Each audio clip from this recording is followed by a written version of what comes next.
मीमांसा संस्कृत क्लासेस में आपका सभी का स्वागत है। हिंदी भाषा की श्रृंखला में, जैसा कि आपको पता, मीमांसा संस्कृत क्लासेस चैनल आपको जितने बेहतरी से संस्कृत का ज्ञान देता है, उतने ही बेहतरी से हिंदी भाषा का भी हम ज्ञान देते हैं।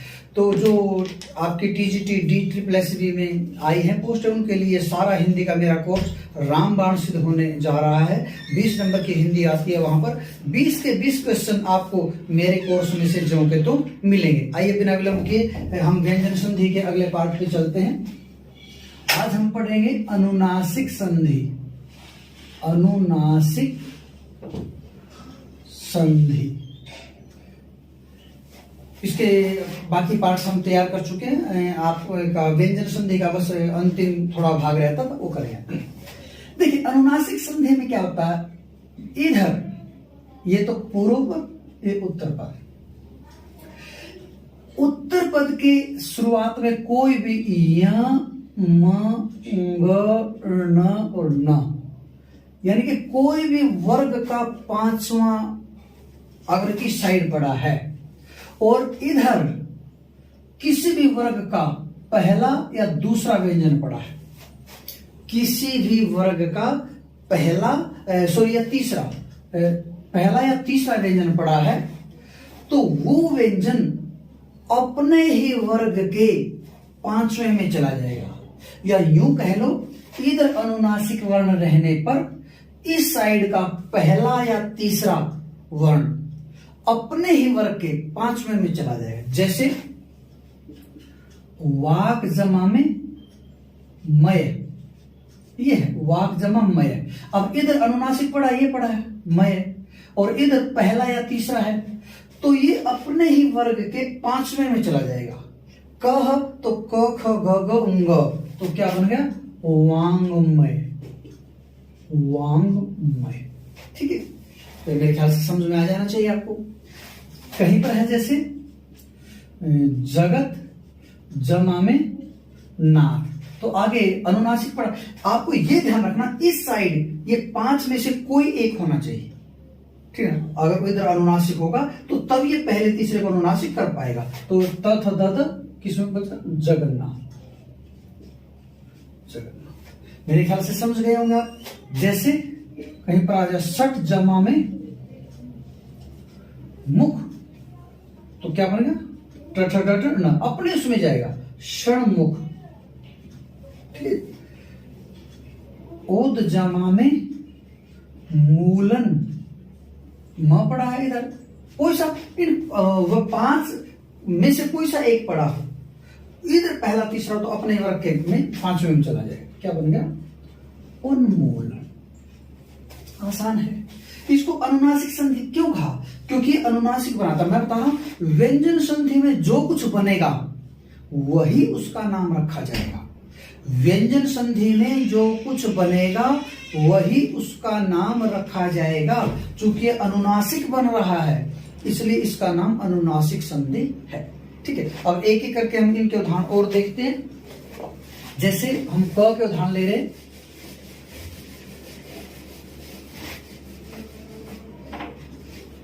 आगे देखते हैं। जैसे ऋक जमा में मंत्र, क्या बनेगा, रिंग मंत्र, क ख ग ग ङ, और ये मंत्र, ठीक है ना। इतना तो आपको पता होना चाहिए कि वो सारे के सारे शर्त जो कि जो घट रही या नहीं घट रही, ठीक है।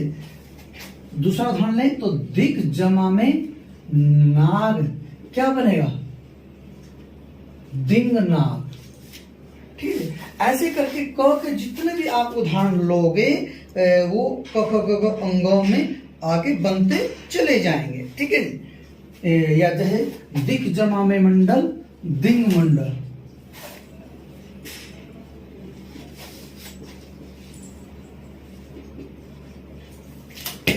ऐसे करके क जो भी होगा वो अपने वर्ग के पांचवें क ख ग अंगों में चला जाएगा। अब त्वर्क के उदाहरण ले लेते हैं, त्वर्क वाले। जैसे जगत जमा में नाथ, क्या बन गया, जगन्नाथ। या जैसे जगत जमा में मोहिनी, तो ता को मां में बदलना, क्या बनेगा? जगन मोहिनी। ऐसे करके आप कितने भी उदाहरण आप ले सकते हो, ठीक है। जैसे तत् जमा में मय, क्या बन गया? तन्मय, ठीक है। या चित, चिद जमा में मय, क्या बन गया? चिन्मय। तो ऐसे ऐसे करके आप जितने भी आपको मिलते हैं के, आप उसको तथा तथा ना में बदलते चलिए। सत जमा में मार्ग, क्या बनेगा? सन्मार्ग, ठीक है। तो इस प्रकार से इसके उदाहरण। अब टॉर्क के उदाहरण देख लेते हैं।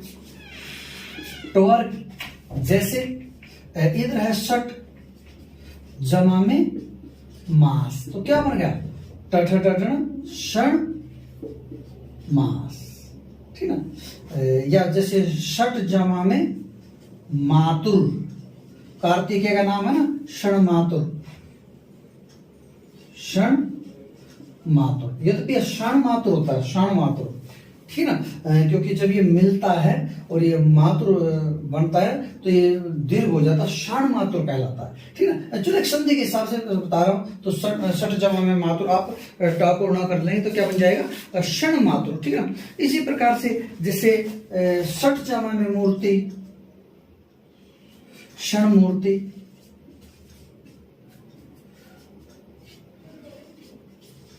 क्षण मूर्ति। पवर का उदाहरण देखें।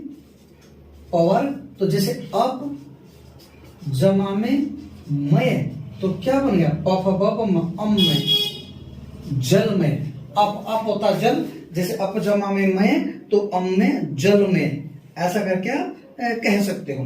तो इस प्रकार से आप जितने मर्जी उदाहरण आप ले लीजिए। आपने उधर आपने केवल एक देखना है कि वो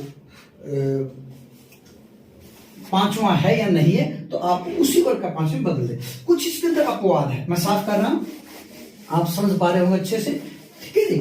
देखो अपवाद क्या है? अपवाद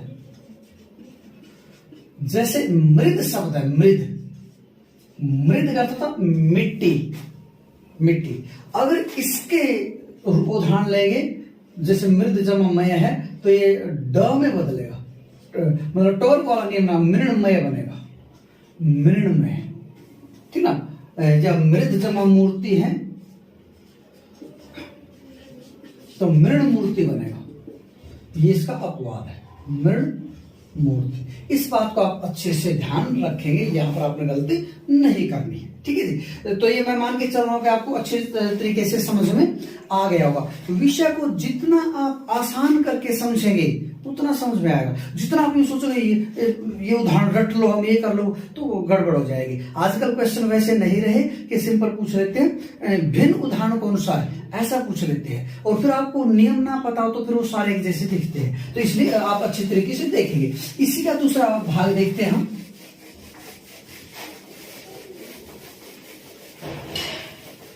अनुस्वार संधि। अनुस्वार, अनुस्वार, इसमें एक बात का आप विशेष ध्यान रखिएगा, विशेष। इसमें दो पार्ट होते हैं, बता देता हूं। एक तो होता अनुस्वार एवं परसवर्ण, ये दो पार्ट है। एक बार तो अनुस्वार करेगा और फिर अनुस्वार को परसवर्ण करेगा। इस बात का आपने ध्यान रखना। जैसे मैं बता देता हूं अनुस्वार कब होता है, इसके बारे में बात कर लेते हैं, ठीक है। कहीं पर भी म या न, बस इन दोनों को इस अनुस्वार में कन्वर्ट किया जाता है।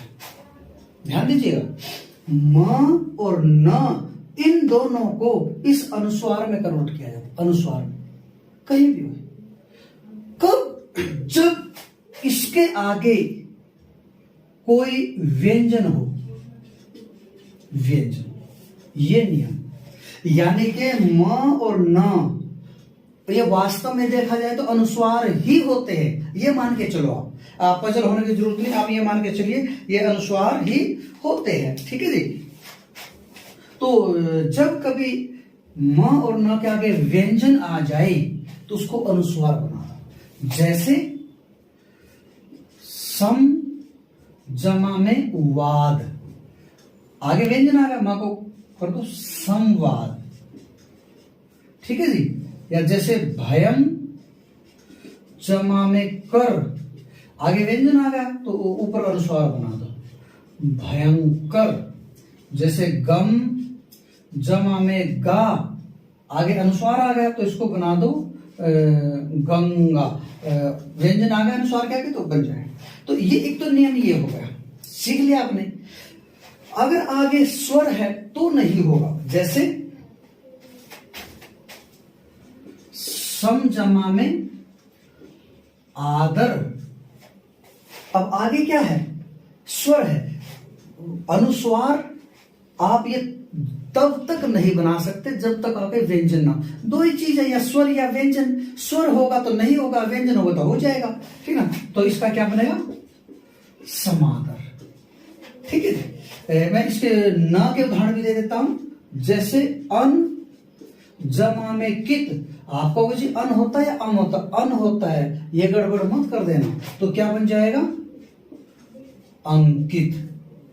ठीक ना। या कुन जमा में ठित, आगे है तो क्या बन जाएगा, कुंठित।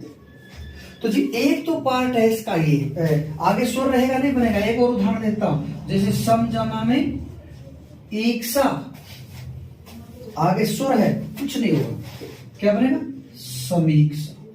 ठीक है। आपने करना ही कुछ नहीं। ठीक है ना। जब आगे व्यंजन है तो इस म और न को अनुस्वार बना दो, बस आसान है। जब आगे व्यंजन है तो म और न को अनुस्वार बना दीजिए। अगर आगे स्वर है तो मत बनाइए। इसका पार्ट 2 अब बताता हूं। देखिए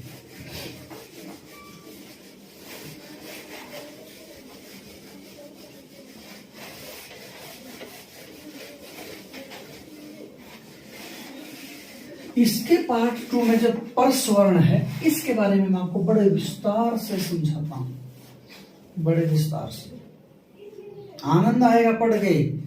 संध्या देखो इससे भी ज्यादा डीप है जितना मैं बता रहा हूं, पर चूंकि ये क्लास हिंदी की है, मुझे आपको बहुत गहराई में नहीं ले जाना है। ठीक है जी।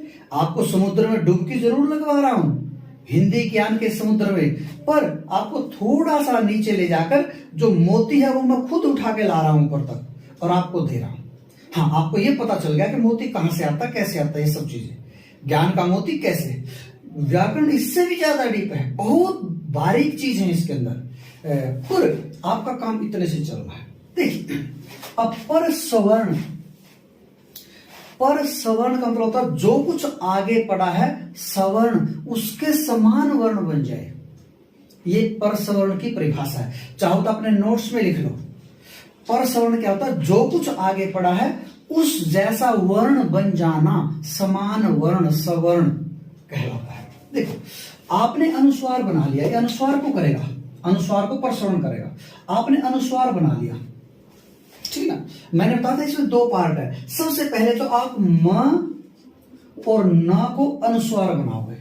अब ये अनुस्वार अगर इसके आगे प्लस वर्गीय व्यंजन है, वर्गीय 25 व्यंजन है, 25 वर्गीय व्यंजन कौन कौन से होते हैं, जो 5 वर्गों से आते हैं, कु चू टू तु कु, वर्ग चवर्ग टवर्ग, इनसे आते हैं जब 25, इनको सपृष्ट व्यंजन भी बोलते हैं। सपृष्ट व्यंजन बड़े इत्मीनान से समझिए। अगर ये अनुस्वार के आगे ये 25 व्यंजन पड़े हैं, 25 व्यंजन, ठीक ना, तो आपकी इच्छा है उसको अनुस्वार रहने दो। जैसे समजमा में कल्प है, ठीक है। अगर परे व्यंजन पड़ा है तो म को अनुस्वार तो आप करोगे, ये कर दिया संकल्प, संकल्प बन गया। अब इसका जो पार्ट 2 है, आप चाहो तो इसको परे व्यंजन रहते म को अनुस्वार कर दो, आप चाहो तो इसको पर स्वर्ण कर दो, यानी कि जो कुछ परे बना पड़ा है उसका समान वर्ण बना दो।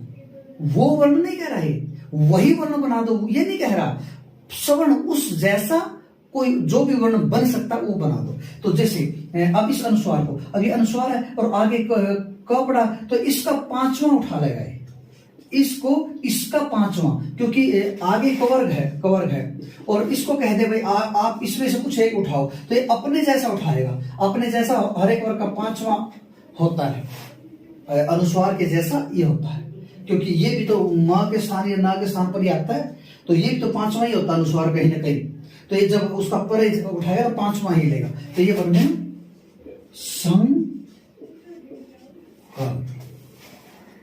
समझे? ये तो मैंने आपको समझाने के लिए समझा दिया, अब आसान करके समझो, आसान करके क्या समझोगे? अनुस्वार के आगे जो भी वर्गीय व्यंजन पड़ा है वो अनुस्वार उसी के 5वें में बदल जाएगा, उसी के 5वें में। अगर ये पड़ा है, ये इनमें से कुछ पड़ा है, तो इन्हीं के 5वें में बदल जाएगा। जैसे देखो, भयम जमा में कर, क्या बन गया? भयंकर। भयम जमा में कर क्या बना? भयंकर। अब इसको क्या करना आपने? सबसे पहले इसको अनुस्वार बना दो, आगे व्यंजन पड़ा रहने पर आप रख ही नहीं सकते इसको मां, सबसे पहले अनुस्वार। अब यहां पर आपकी चॉइस है, क्या आप इसको पर स्वर्ण पर जैसा बनाना चाहते हैं तो इसको बना दो, ये लो आगे का तो इसी का 5वां भयंकर बना दो। यानी कि अनुस्वार के आगे जो भी वर्ग है, बाकी की बात नहीं कर रहा हूं मैं, 33 व्यंजन होते हैं, मैं 25 की बात कर रहा हूं, यर अलावा श 8 की बात नहीं कर रहा हूं, ठीक है? तो ये आप भयंकर ऐसे बना दोगे अगर इसका पड़ा है, ठीक ना? जैसे कहीं पर आ जाए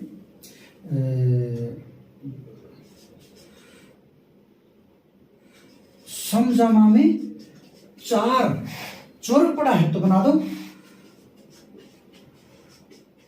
संचार, ठीक ना?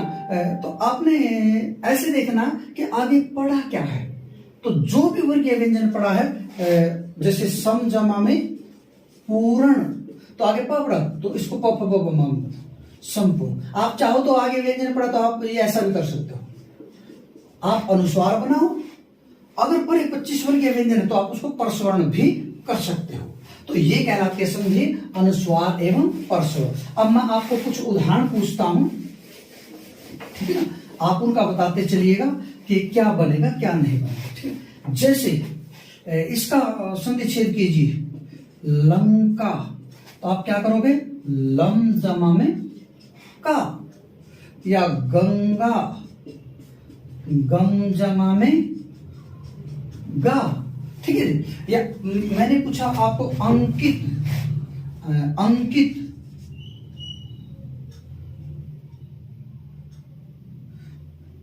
चलो मैं एक उदाहरण आपसे पूछता हूं, टंकन का बताइए।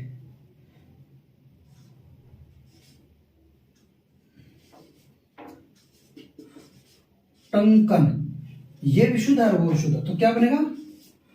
टम जमा में कन, टंकन। ये अंकित का मैंने उदाहरण पहले बता दिया, इसलिए मैंने दोबारा नहीं लिखा, अनजमा किताब को उससे पहले में मैंने ले लिया था, ठीक है जी? और जैसे हम दूसरे का उदाहरण लेंगे, जैसे चिरम जमा जीव, इसका बनाइए, क्या बनेगा? चिरम योग जीव बना, मह, पहले म को अनुस्वार करो क्योंकि आगे व्यंजन पड़ा, अब व्यंजन में भी वर्गीय व्यंजन है तो पर स्वर्ण कर दो, तो क्या बन जाएगा? चिरंजीव। इसी का दूसरा उदाहरण एक और देख लेते हैं, सम जमा में जीवनी, क्या बनेगा? सन जीवनी, ठीक है? तो इस प्रकार से आप जितने मर्जी उदाहरण ले लीजिए, आपको मिल जाएंगे, ठीक है जी? एक बड़ा बढ़िया उदाहरण मैं लेता हूं, आपको कुछ नॉलेज भी हो जाएगा। जैसे समजमा में न्यास।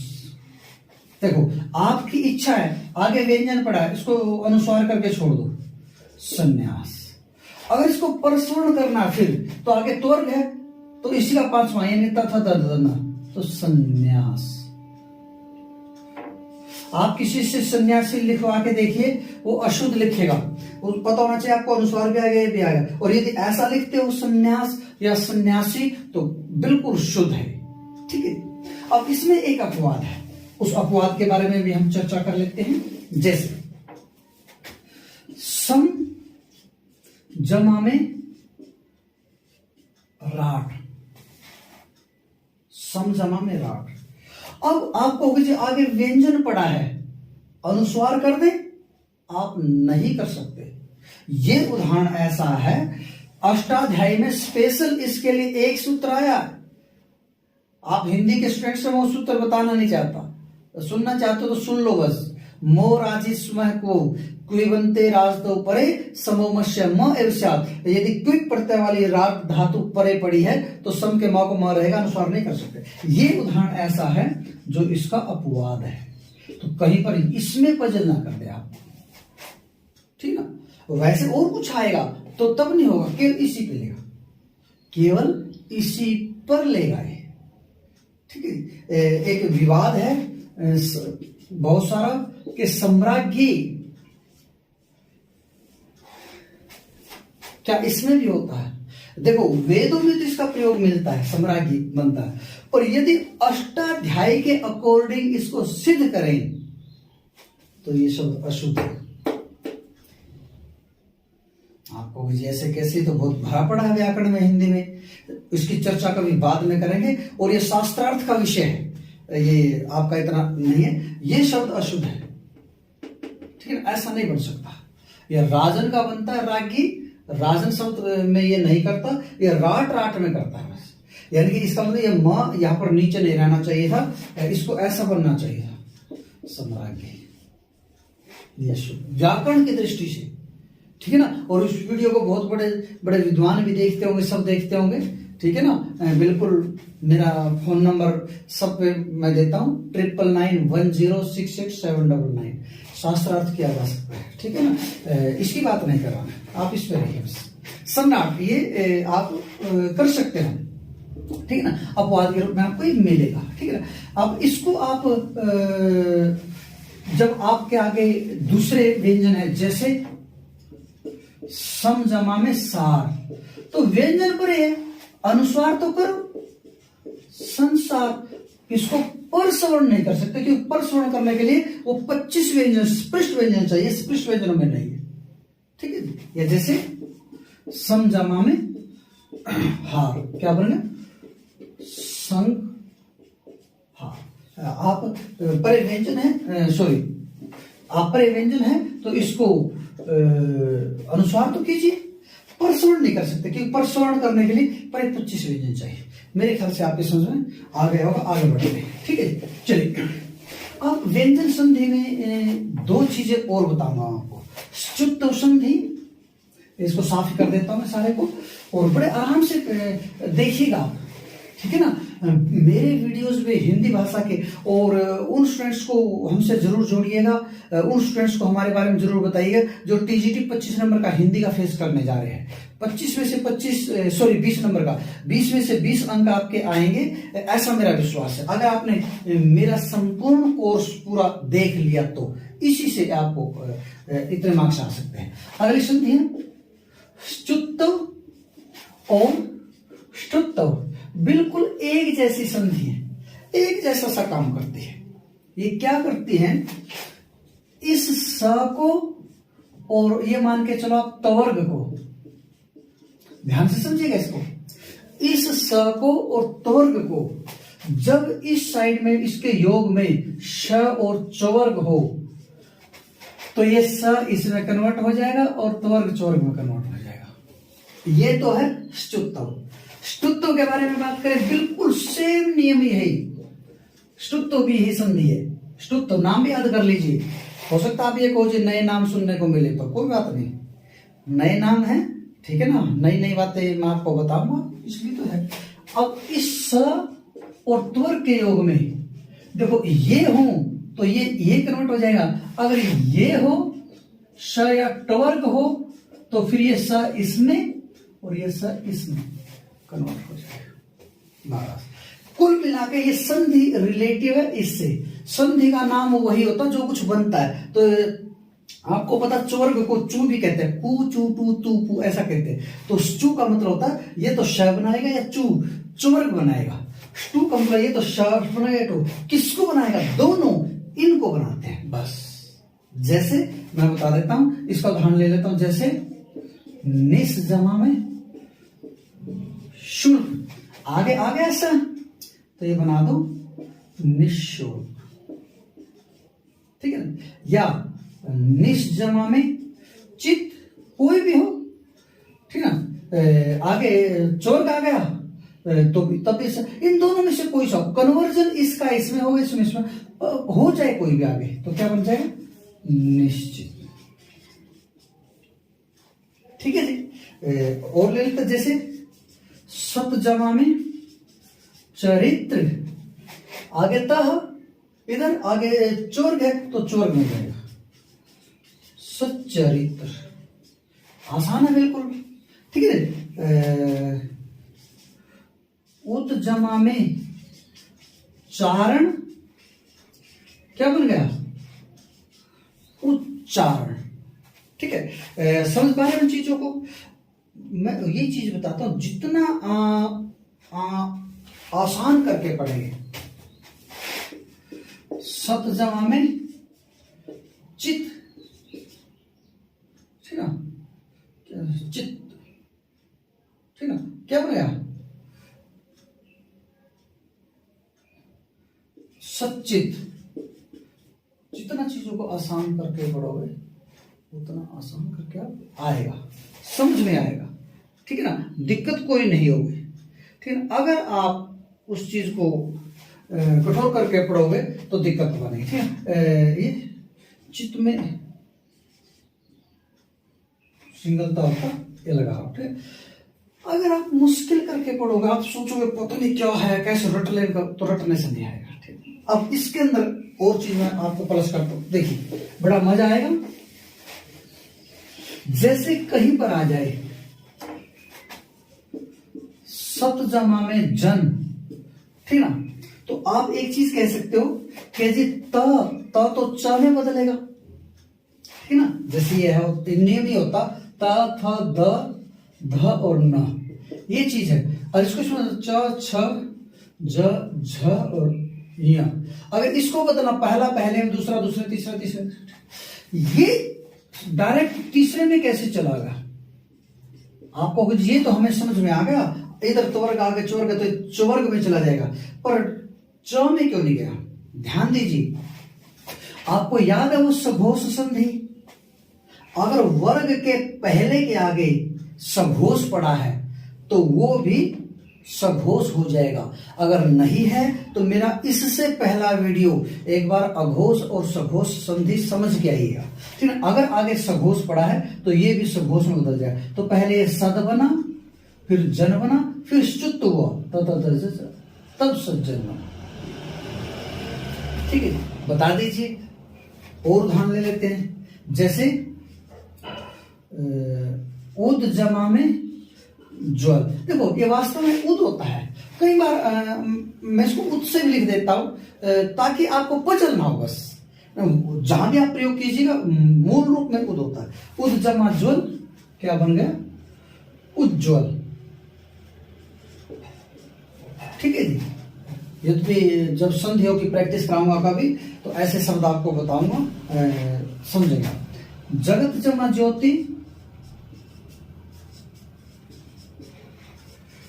वही पहले इसको आगे सघोष पड़ा है, पहले अगर परे सघोष पड़ा है तो इधर पहला रह ही नहीं सकता, तीसरे में कन्वर्ट करना पड़ेगा आपको सघोष में। जगत जमा में ज्योति, तो क्या बन गया जगत ज्योति। कई बार वर्तने भी आ जाते हैं, जगत ज्योति कैसे लिखते हैं, तो ये आपको इस तरीके से पता होना चाहिए। आप कहोगे जी जैसे उद्जमा में चारण, यहां तो आपने द को च में कन्वर्ट कर दिया, आपको फिर नॉलेज होना चाहिए ये अघोष संधि है। अगर आगे अघोष पड़ा है तो तीसरा नहीं रह सकता, उसको पहले में लाएंगे, उद्जमा में चारण बनेगा और फिर उसको च्युत्व करेंगे तो उच्चारण बनेगा। तो ये बात है, समझनी चाहिए। ठीक, चलिए मेरे ख्याल से आप इस चीज को समझ चुके हैं। ठीक, अब स्तुत्व का देख लेते हैं। स्तुत्व के आपको बहुत कम उदाहरण मिलेंगे, बहुत कम उदाहरण मिलेंगे, ठीक है ना। देखो जरूरी नहीं है, संस्कृत में तो ये चीजें भरी पड़ी है उदाहरण इनकी, और एक से बढ़कर एक है।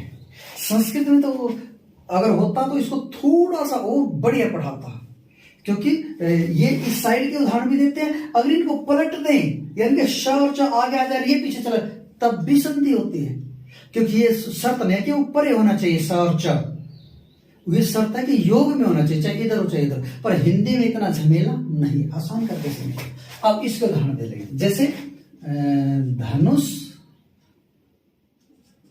जमा में टंकार, शाह के आगे टोक पड़ा है तो क्या बन जाएगा, धनुष टंकार, ठीक है। या जैसे तत् जमा में टीका तो क्या बन जाएगा, तट्टीका। आगे तोड़ गए।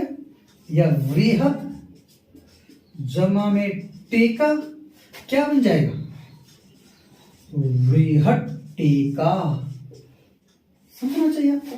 बस शुद्ध संधि दो ही तो है, ये श और ट को कर दे आगे, स और च तो वही बन जाएगा, और श और ट को तो वही बन जाएगा। बस एक उदाहरण और देखेंगे इसका, जैसे उद जमा में डयन ये ड में बदल जाएगा, तो क्या बना, उड डयन बन गया, उड्डयन। तो ये थी आपकी स्तुत्व संधि। अब इसको मैं साफ कर रहा हूं और थोड़ी सी संधियां और भी है, वैसे संधियां और है काफी है, ठीक है ना। अब मेरे अगले वीडियो में आएगी, एक वीडियो जो अगला नेक्स्ट होगा उसमें सारी संधियां करवा दूंगा, हिंदी में जो छोटी छोटी संधियां आती हैं। एक और है, जैसे ह को पूर्व स्वर्ण, ठीक है, या ह का पूर्व स्वर्ण, इसके थोड़ी उदाहरण मिलते हैं, बता देता हूं। इस साइड जो वर्ग का व्यंजन पड़ा है, वर्गीय व्यंजन, और उसके आगे ये ह पड़ा है, योग में ह आ जाए, तो ये ह इसी वर्ग के चौथे में कन्वर्ट हो जाएगा, चौथे में कन्वर्ट। ध्यान देना पड़ेगा।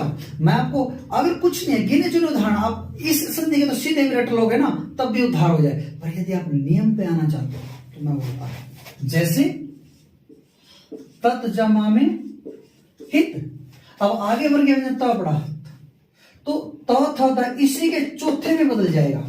चौथा क्या होता है, जैसे त थ द ध और न, ये होता है, तो ये इसी के चौथे में बदल ह, तो ये बन जाएगा तत् जमा में धित। क्लियर है। अब अघोष और सघोष संधि का इससे पहले वीडियो में पूरा विस्तार से बता रखा, उसको सीख के आइए। अब आगे सघोष पड़ा है तीसरा, तो ये पहला अपने आप तीसरे में कन्वर्ट हो जाएगा, तो क्या बन गया, तद्धित बन गया। इसको ऐसे लिख सकते हो, तद्धित बन गया। जैसे उतजमा में हरण, ह है इधर तोड़ गए तो इसी के चौथे में आ जाएगा, उत धरण। और जब आगे सघोष पड़ा है तो ये पहला तीसरे में आ जाएगा सघोष संधि के नियम अनुसार, तो क्या बन जाएगा, उद्धरण। एक उदाहरण लेते हैं, वैसे उद जमा हरित भी ले सकते हो। उद जमा में हरित क्या बन गया, उद्धृत बन गया। ठीक है, ये मैं बता रहा हूं कि ये उद ही होता है। उद में आपको केवल समझाने के लिए, भाई जैसे ये त है तो ये कैसे आ गया, नहीं तो ये वास्तव में द ही होता है। ये द, जहां भी आप उद का उपसर्ग करो, उद उपसर्ग होता है, उद होता है। केवल आपको संधियां समझाने के लिए भाई जैसे इसका उदाहरण मिला तो उसको बताने के लिए मैं इसका प्रयोग कर लेता हूं। ठीक है, चलिए आगे है।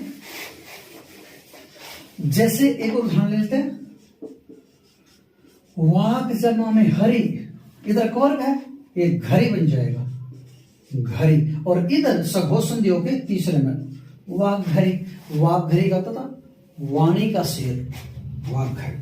ठीक, तो ये आपको नॉलेज होना चाहिए, तो इस प्रकार से आप बना सकते हो। ठीक है ना। एक आध उदाहरण, यदि ये संस्कृत का है, अच जमा में हर्ष वजह से ये ह है, ये च है, तो इसका चौथा च छ झ, ये बन जाएगा झर्षव। और ये सघोष संधि से तीसरे में कन्वर्ट हो जाएगा, तो अझर्षव बन गया, अझर्ष। नॉलेज होना चाहिए आपको, कैसे उदाहरण कोई।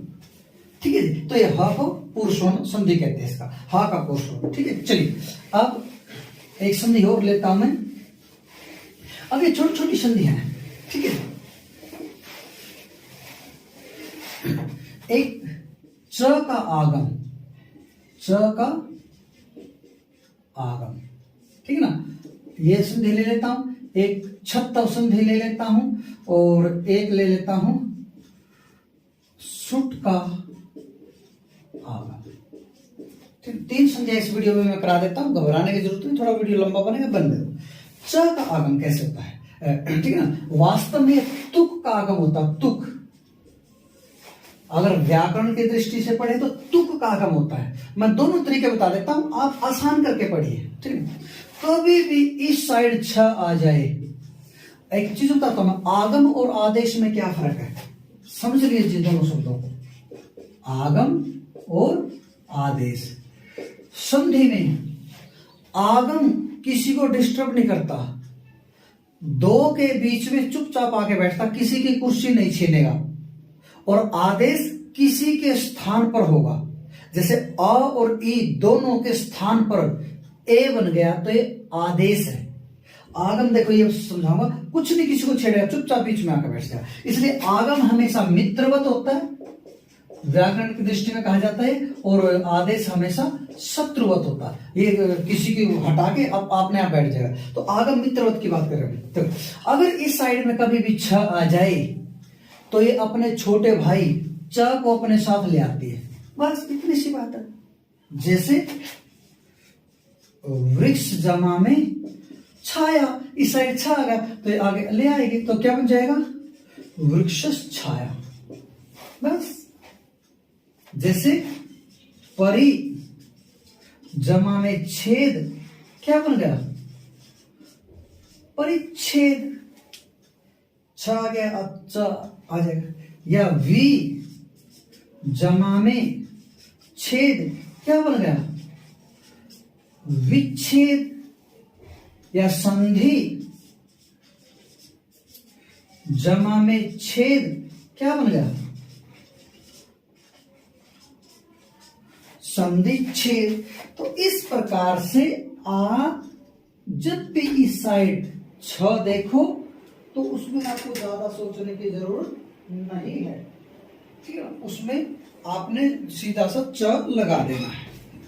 ठीक है, अब आप कहोगे जी ये तुक क्यों कह रहे हो, ये भी समझा दो, लो बता देता हूं। जैसे कहीं पर है, इसी भी उदाहरण ले लेता हूं मैं, परि ले लिया मैंने, परि जमा में छेद। वास्तव में ये जो बीच में च होता है, मैंने च कह दिया, ये तुक होता, तुक का अनुबंध लोप होकर रह जाता ता, ये होता है। जैसे परि जमा में त जमा में छेद। अब वही श्चुत्व संधि हो गई, श्चुत्व, क्योंकि आगे ता के आगे चोर्ग च छजा पड़ा है, तो ये च में कन्वर्ट हो गया, तो ये क्या बन गया, परिच्छेद। ठीक है, आपका दिल करे बेसिक नॉलेज ले लो, नहीं तो ये आसान फॉर्मूला से आप करते रहिएगा। ठीक है, चलिए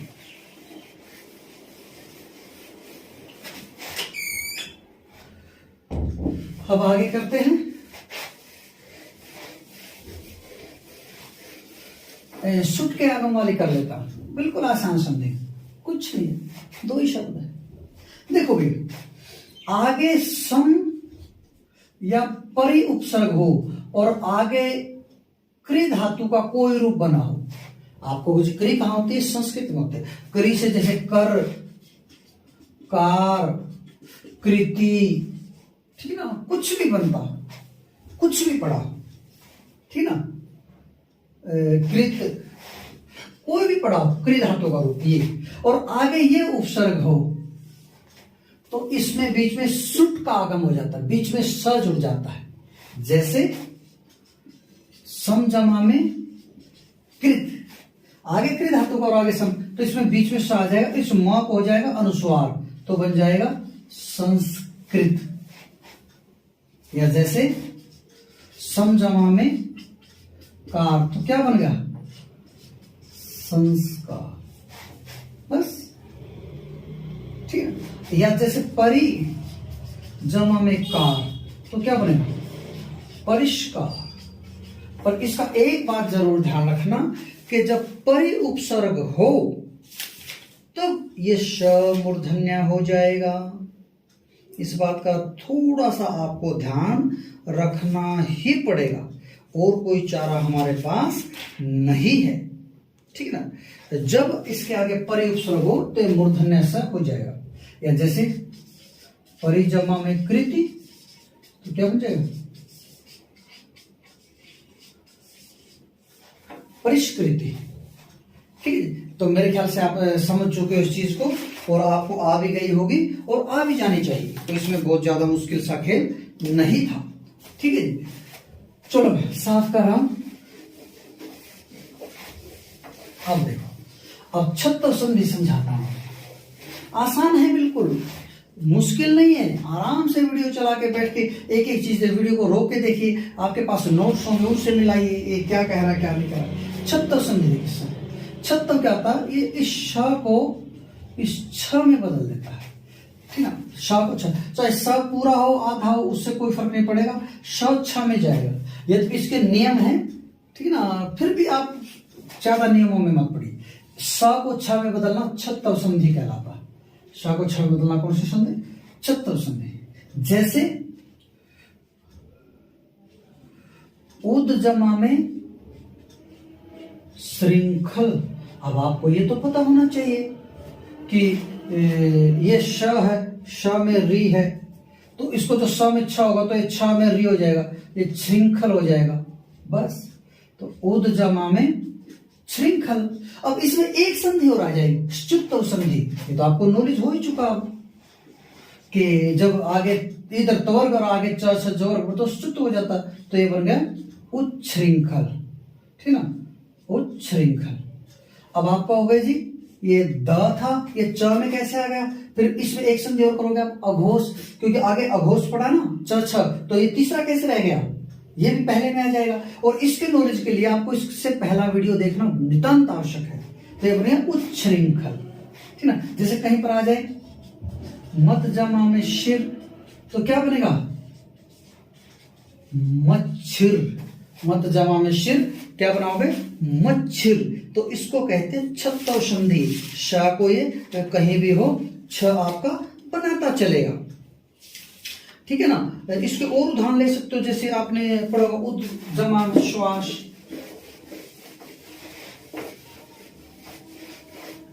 जैसे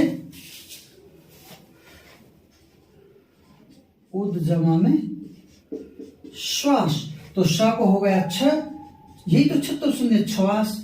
हलंत अशादा, तो ये गलत है। और ये या तो यही कर लो आप, द को त में कन्वर्ट कर लो और त को परिश्चुत करके च में कन्वर्ट कर लो, तो उच्छ्वास बन गया।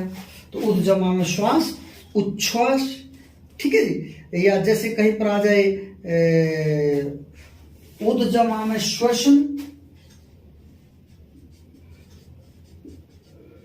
क्या बन गया,